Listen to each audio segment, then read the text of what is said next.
ሰበር መረጃ ፓትርያርኩ ታሰሩ። ቅዱስነታቸው ጥብቅ መልእክት አስተላለፉ። ከቤተ ክርስቲያን ተባርሬ እንጂ ወጥቼ አይደለም በማለት ዘርፌ ከበደ ተናገረች። ሰላምና ጤና ለእናንተ ተመኘን። ውድ የጊዜ ቲዩብ ቤተሰቦቻችን እንደምሰነበታችሁ፣ እንዴት ቆያችሁልን? ሰላም እግዚአብሔር ከእናንተ ጋር ይሁን።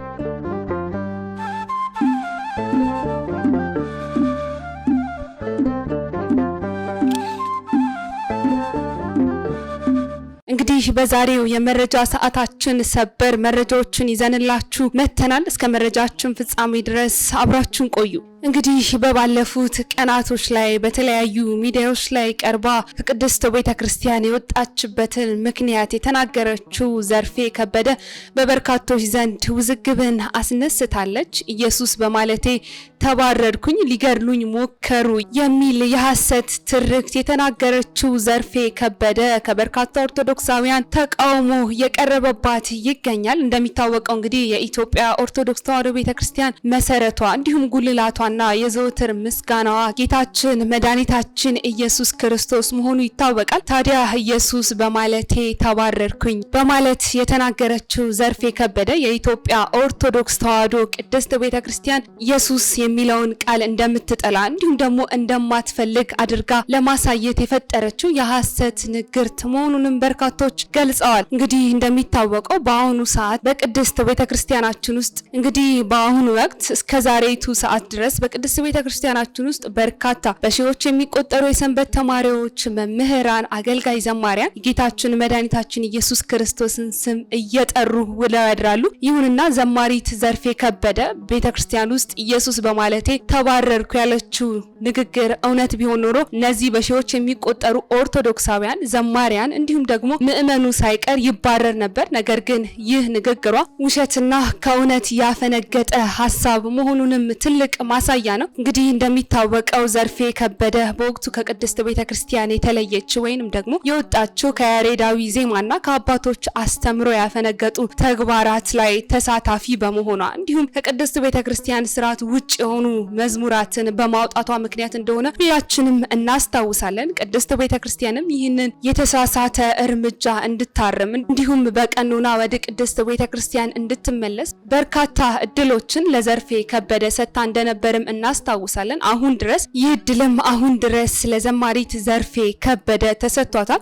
ይሁንና ይህንን እድል መጠቀም ሳትችል ቀርታ ዛሬ ላይ ደርሳ ቅድስት ቤተክርስቲያንን ወቃሽ እንዲሁም ደግሞ ቅድስት ቤተክርስቲያን ልጆቿን የምታባረር ኢየሱስ የሚሉትን የምታገልል አድርጋም አቅርባለች። ታዲያ በአሁኑ ሰዓት የሚነሱ የፕሮቴስታንት እምነት ተከታዮችም ቢሆኑ በአሁኑ ሰዓት በተለያዩ የማህበራዊ ሚዲያዎች ላይ እንዲሁም ደግሞ በተለያዩ ቦታዎች ላይና መድረኮች ላይ በሚቀርቡበት ወቅትም የተመለስኩት ወይንም ደግሞ ሐሰተኛ የሆኑ ሐሳቦችንና ትርክቶችን በማንሳት የሁለቱን ቤተ እምነት ግንኙነቶች ከማሻከር ባለፈም ለእምነቱ የማይፈይዱ የማይጠቅሙ ሐሳቦችንም ሲያነሱ ይስተዋላል። በተለይም ደግሞ ከኦርቶዶክስ ወጥተናል የሚሉ ግለሰቦችም ኢየሱስ ስለተባለ ብቻ ተሰደድን የሚሉ ንግግሮችንም ቤተክርስቲያን ላይ ለማንሳትና ቤተክርስቲያንን የጥላቻ ቦታ ለማድረግም ሲሞክሩ ይስተዋላል።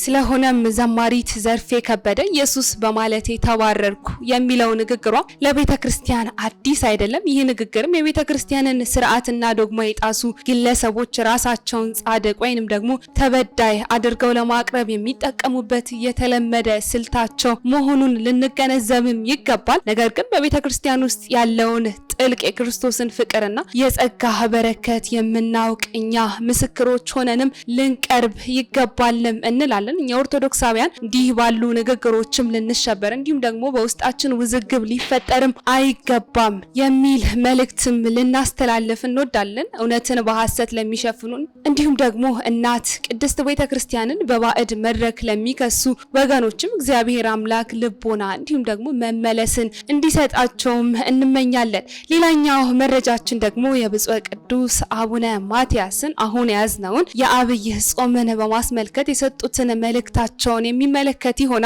ብፁዕ ቅዱስ አቡነ ማቲያስ በዛሬው ዕለት የጀመረውን የ2018 ዓመተ ምህረት የጌታችን የመድኃኒታችን ኢየሱስ ክርስቶስን አብይ ጾም ወይንም ደግሞ ታላቁን ሱባኤ በማስመልከት አባታዊ መልእክታቸውን አስተላልፈዋል።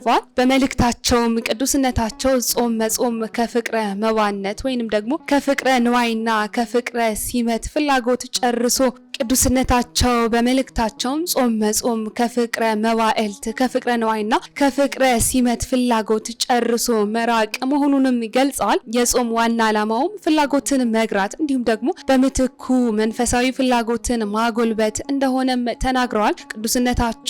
ቅዱስነታቸው በመልእክታቸውም ይህንንም መርህ ጠብቀን ልንጾም እንደሚገባና ይህ ክርስቲያናዊ ግዴታ መሆኑንም ተናግረዋል። የጾም ዓላማውና ግቡ ጽኑ ሃይማኖትን፣ እውነተኛ ፍቅርንና ዘላቂ ሰላምን እንዲሁም ደግሞ ልባዊ አንድነትን፣ የማይናወጽ ፍትህና እኩልነትን፣ መወሰን የሌለበት ርህራሄን በውስጣችን ብሎም ደግሞ በዓለማችን ማስረጽ እንደሆነም በውል ተገንዝበን ጾሙን መጾም እንደሚገባንም አስገንዝበዋል። በጾም ወቅትም ከልብ በመጸለይ እንዲሁም ደግሞ የተራቡትን በማጉረስ የታረዙትንም በማልበስ የተጠሙትንም በማጠጥ የተጣሉትንም በማስታረቅ እንዲሁም ፍትህ ለተነፈጉትም እውነተኛ ፍትህን በማሰጠት ጾሙን መጾም እንደሚገባም አባታዊ መልእክታቸውን አስተላልፏል።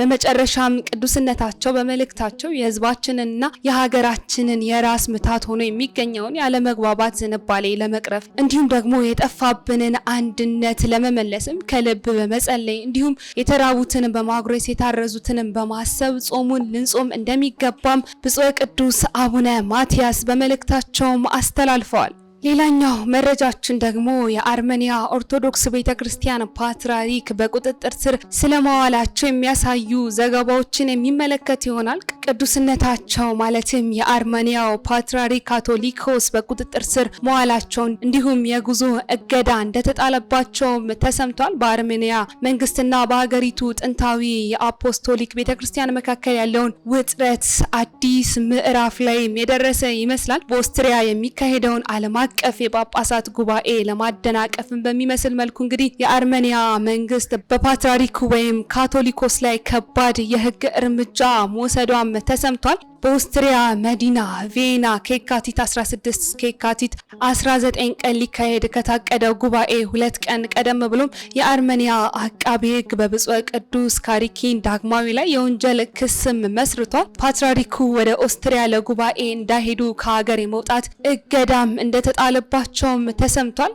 የቀረበባቸውም ክስ የፍርድ ቤት ውሳኔን አፈጻጸም ማደናቀፍ የሚል ሲሆን ይህም ከዚህ ቀደም ክስ ከተመሰረተባቸው 6 ከፍተኛ ጳጳሳት ጋር ጉዳዩ እንደሚያያዝም እየተነገረ ይገኛል። ይህ የህግ ፍልሚያም ዝም ብሎ የተከሰተ ሳይሆን በጠቅላይ ሚኒስትር ኒኮል ፓሺኒያን መንግስትና በቤተክርስቲያኒቱ መሪዎች መካከል ለዓመታት የዘለቀው ፖለቲካዊ ቅራኔ ውጤት እንደሆነም ተነግሯል። የአርማን ሳሮያን ጉዳይም ፓትርያርኩ እስር ወይንም ደግሞ የጉዞ እገዳ ትልቅ ምክንያት ነው ተብሏል። ከዚህ ቀደም ቤተክርስቲያኒቱ ያባረረቻቸው ጳጳሳት ወይንም ደግሞ አርማን ሳሮያን በሲቪል ፍርድ ቤት አሸንፈው ወደ መንበራቸው እንዲመለሱ ቢወሰንም ካቶሊኮስ ካሪኪን ዳግማዊ ግን የቤተክርስቲያኗን ቀኑና በመጥቀስ ውሳኔውን አልቀበልም ማለታቸውን ተከትሎ ነው እንግዲህ ለእስር የተዳረጉት። አቃቢ ህግም አሁን የከፈተው ክስም ይህንን ውሳኔ አልተገብርም ማለታቸው ተከትሎ እንደሆነም ተጠቅሷል። ጠቅላይ ሚኒስትር ፓሺኒያን ቤተክርስቲያኒቱ የጳጳሳት ጉባኤ በኦስትሪያ ለማካሄድ መወሰኗን ሲቃወሙ የቆዩ ሲሆን መንግስትም ቤተክርስቲያኒቱ ታሪካዊ ቅርሶችንና ንብረቶችን ከሀገር ለማሸሽ እያሴረች ነው የሚል ስጋት እንዳለባቸውም በክሱ ላይ አያይዘውም አቅርበዋል። ካቶሊኮስ ካሪኪን ዳግማዊና ሌሎች ጳጳሳትም ጠቅላይ ሚኒስትሩ ከአዘርባይጃን ጋር በሚያደርጉት የድንበር ድርድር ላይ ያላቸውን ተቃውሞ በይፋ ሲገልጹ መቆየታቸው የሚታወስ ነው። ይህ ደግሞ መንግስት በቤተክርስቲያኒቱ ላይ ጠንከር ያለ እርምጃ እንዲወስድም ምክንያት እንደሆነውም እየተነገረ ይገኛል። እንግዲህ በአሁኑ ወቅትም የፓትርያርኩ ጠበቃ የሆኑት ግለሰብ እንደገለጹትም ከሆነ መርማሪዎች ቅዱስነታቸውን በቤተ መንግስት ውስጥ ለመጠየቅና ቃል ለመቀበል ቢሞክሩም ሁኔታው ቤተክርስቲያኒቱን ለማዳከም የታለመ የፖለቲካ ሴራ መሆኑን ገልጸው እንዳልቻሉም ተናግረዋል። ይህ ክስተትም በአርሜኒያ ህዝብ ዘንድ ከፍተኛ መነጋገሪያም ሆኗል። ብዙዎችም ጉዳዩን እንደ ሃይማኖታዊ ነጻነት መነፈግም እየተመለከቱት ይገኛሉ። የመንግስት ደጋፊዎች ደግሞ ማንም ከህግ በላይ መሆን የለበትም እያሉ እየተከራከሩም ይገኛሉ። እንግዲህ የአርሜኒያ ህዝቦችም ለሁለት ተከፍለው ግማሹ በፓትርያርኩ ጎን፣ ግማሹ ደግሞ በመንግስት ጎን በመቆም ከፍተኛ ውዝግብ ውስጥ ገብተዋል። ቅዱስነታቸውም በመልእክታቸው እንኳን እስር ቤት ገብቼ ሰማዕት ለመሆን ቢፈረድብኝም ዝግጁ ነኝ እንጂ የክፉን ወይንም ደግሞ የሰይጣንን አጀንዳ ግን አልቀበልም በማለትም ተናግረዋል። ይህ ጉዳይ መጨረሻው ምን ይሆን? ቅዱስነታቸው ወይም ፓትርያርኩ ይፈቱ ይሆን? እንዲሁም ለስብሰባው ለጉባኤው ይደርስ ይሆን? ሌሎች መረጃዎችን የምናደርሳችሁ ይሆናል።